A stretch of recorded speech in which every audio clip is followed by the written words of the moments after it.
Hey Claiborne, it's Saturday. LEGO Ideas recently ran a space-themed contest and the results were really good. It inspired me to revisit my capsule, something I haven't really put much time or attention into this year, even though it's something I really would like to make.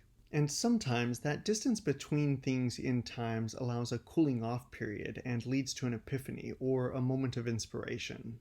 That's what happened to me tonight, and I was finally able to make a hatch that I am really proud of. I figured I'd show you how I'm doing it now, though it is worth noting that it takes quite a bit of pieces.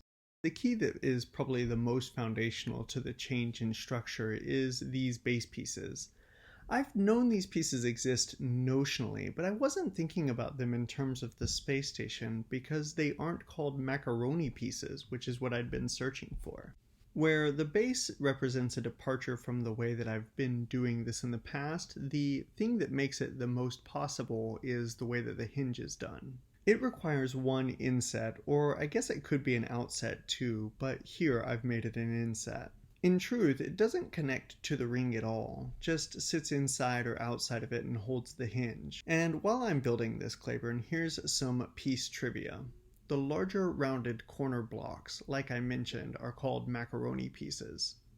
The piece that I'm using for the stud shifting on the hinge is called a bracket. And while they're not present here, I am using a bunch of these pieces in the space station. And if you know of them, they're those angular bricks that are sort of stair-steppy. Those are facets.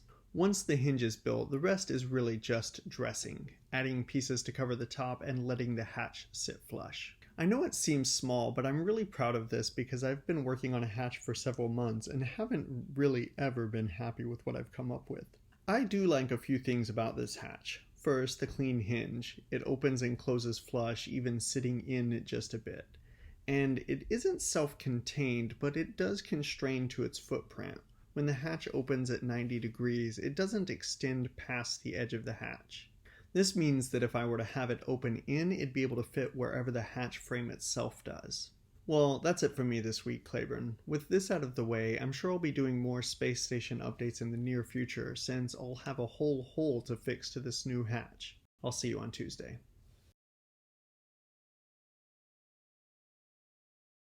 Claiborne and I are glad that we get to share our love of Legos with the internet. If you like our content, share your favorite video with a few of your friends, and don't forget to subscribe.